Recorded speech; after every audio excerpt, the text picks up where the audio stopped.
Hold your fire, Starscream. Arthur, I just transformed whatever you were doing into talking about the new Transformers game with me. What was it? Petting a dog? Yeah. Is there another form where like this game isn't kind of hot garbage? Nope, I tried. Nope. I transformed. I'm changing a brave little toaster. Which is, that would actually be a tight game. There probably was like an SNES platformer. You know what? I bet that there was.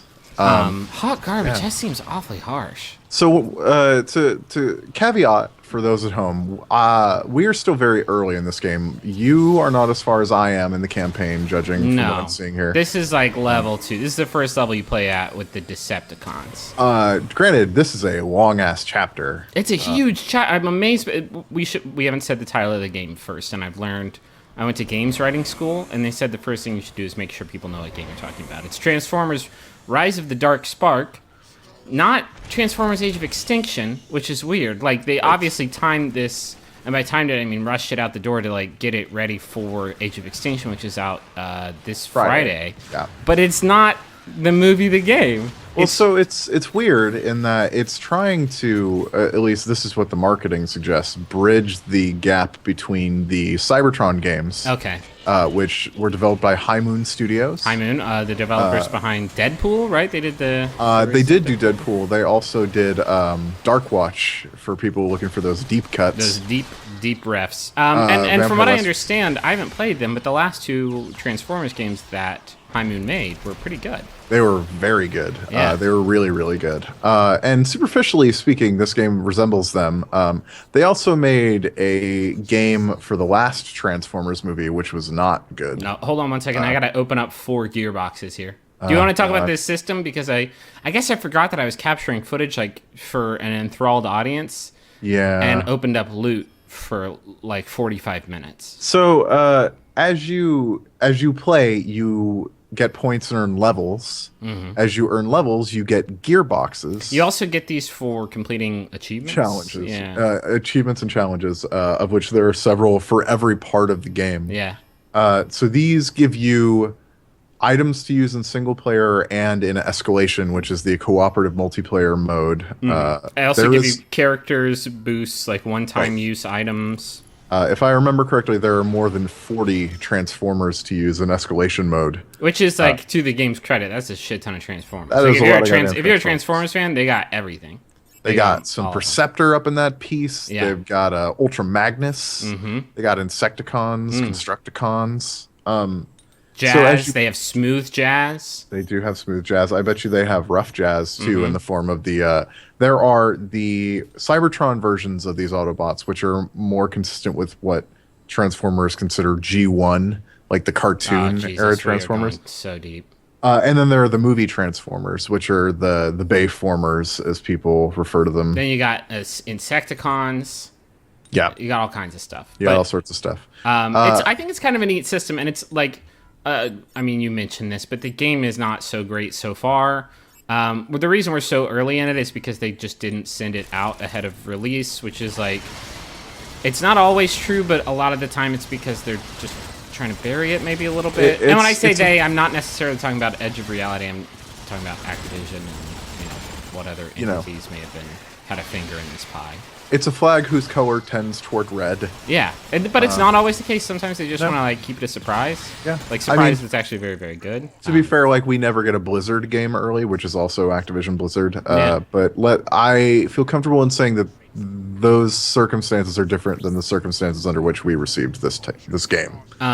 Should we talk about, because like the unlock system I think is kind of cool, and it sort of reminds me actually a little bit of Loadout, which was Edge of Reality's last game, which I thought was exceptional. It's one of the better like free-to-play shooters out there, and it has a really clever progression hook.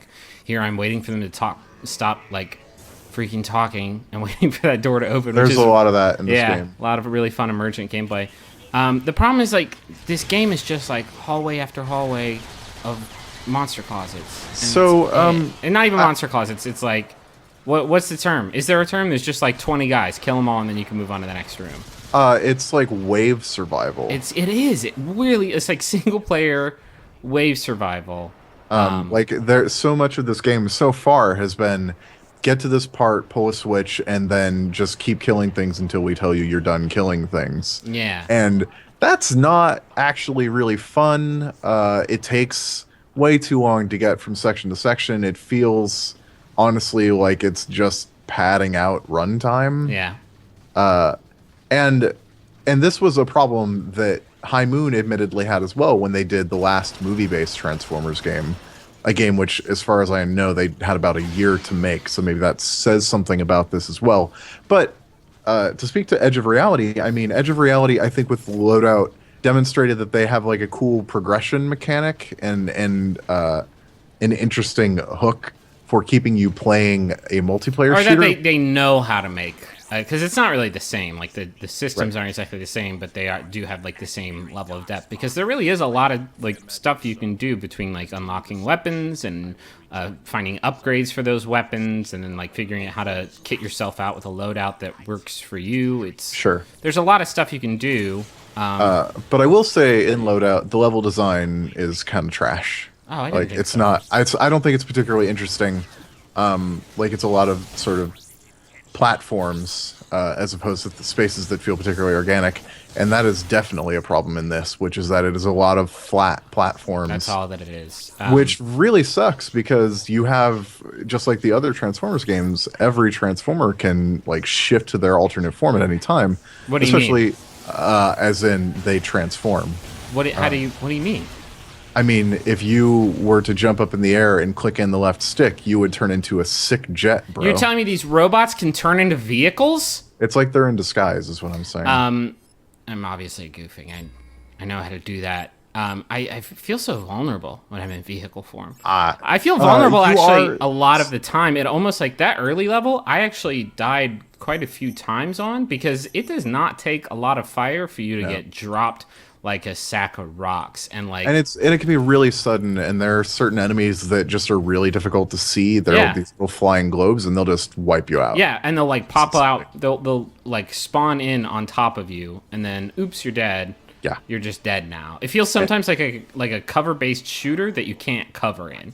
It's like a cover-based shooter with no cover. And the other Transformers games also didn't have cover, but they were much better about feeling arcadey in that you could be aggressive and felt really powerful. Yeah, it's hard to do that here, just because like it's really, really, really easy to, even when you're using like all the systems correctly, it's really easy to get surrounded. And then when you're surrounded, you have about 2 seconds and then you're toast. And you have multiple options for the way that you handle things. Like I did this similarly, but you know, it just I don't know, it just doesn't feel like it rewards experimentation the same way that the other games did. It doesn't. Like this sequence right here is like one of the tighter parts. Like you have, there's a lot of stuff going on. Oh, you are so dead. No, I'm not. I'm really good I'm good at video games.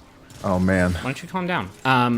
This is one of the better parts, because like you have to use everything all together, and in most of the other places it's just like a big arena, and you can do whatever. Like you can go through that arena without transforming at all. And sometimes like it makes sense for you not to do that. Like a lot of the times it just makes sense to hang out in the background and just like snipe people. Whoa, I was about to fall and I turned into a jet. Like this part's tight. Yeah, like that kind of stuff where it builds a confidence in knowing what your physical capabilities are. Like, I'm just going to fall off this platform, and when I'm a little lower, turn into a jet. Yeah. Like, that is the cool shit that was in the other games. And you know why? Because it involves it involves transforming. And, like, I am perplexed as to why, like, the rest of the time, it just kind of feels like any other third-person, like, military shooter. Like a crappy third-person shooter. It's a robotic part attached to your arm, but that's an assault rifle, or that's a submachine gun. Like, I'm not fooled so much by it,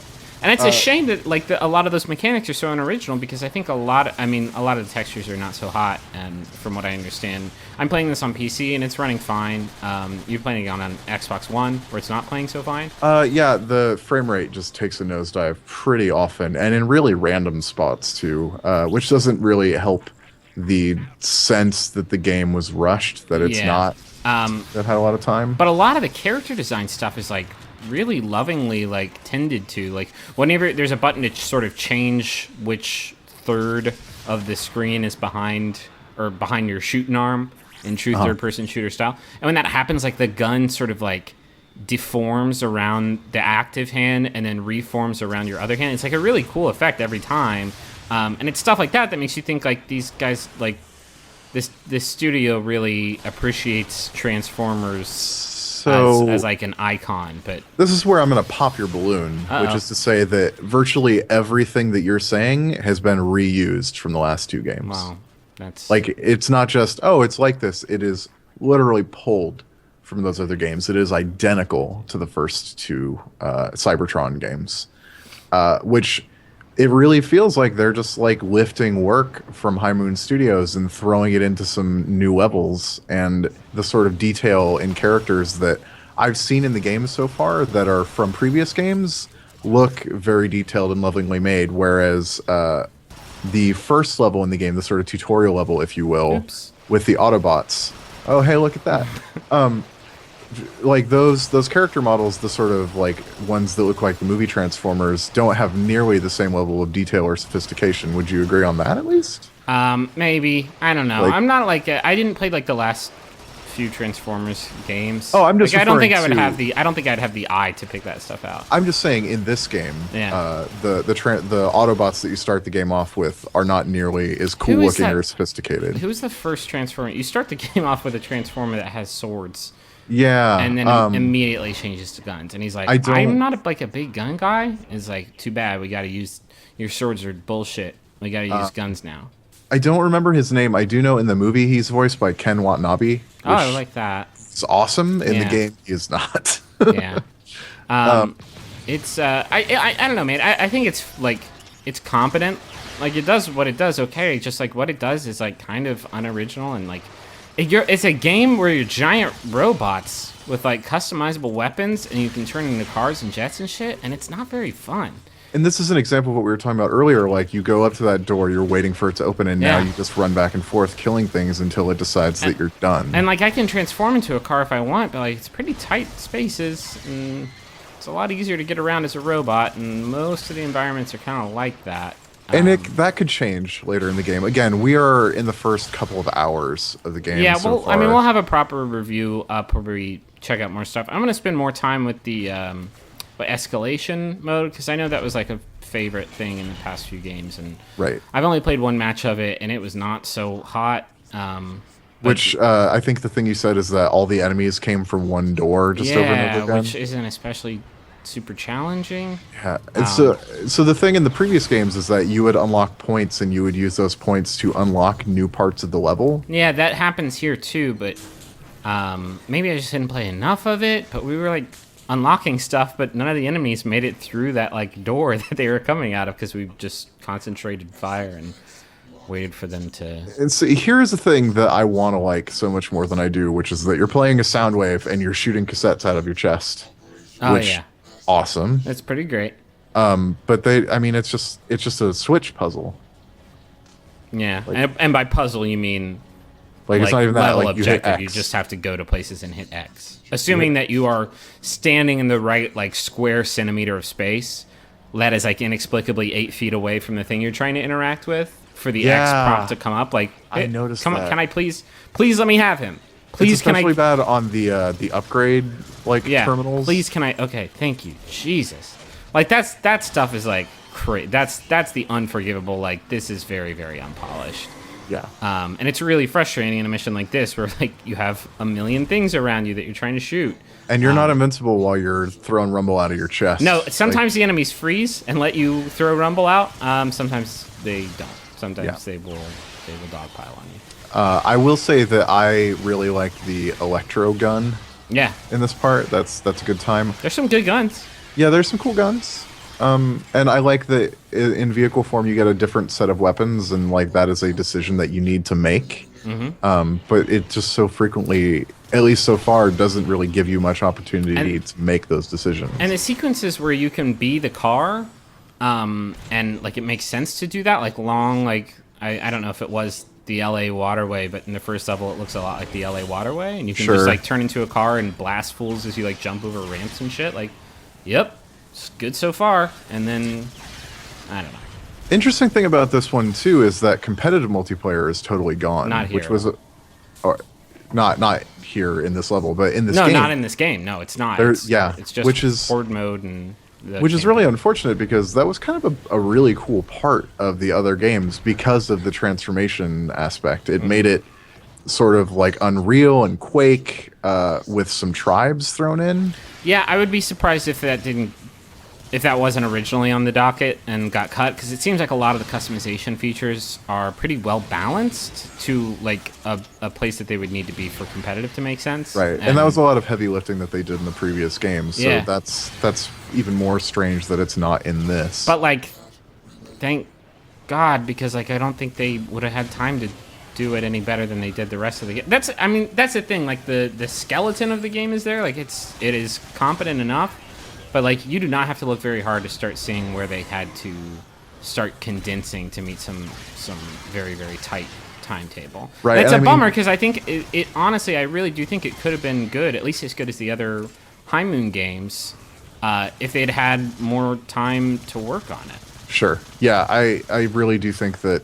I mean, it's something that we'll never know for sure, right? Yeah. Like, that's never a conversation that's going to happen elsewhere. But it really does feel like a game that's compromised somewhat by not even its nature as the licensed product, because that's the strongest part of the game by Yeah. far. What is Starscream doing up there? I don't know. Also, your friendly AI in this game is atrocious. Like, they'll shoot at floors just for chilling. extended periods of time. Is he kidnapped by a bug? Should I have shot that bug off of him? I think he's Maybe. just chilling in the air. Anyway, this is Rise of the Darkspark. Wait for the official review, but it's not awesome Great so far. So we'll see. We'll see. Maybe it'll improve. Maybe we'll eat crow. But I would be happy to be wrong. I would too, because I like it when games are great. Yes. Now this is going to transform into like a SkyDrive ad or something. Oh my god. Let me tell you where to put your Microsoft files.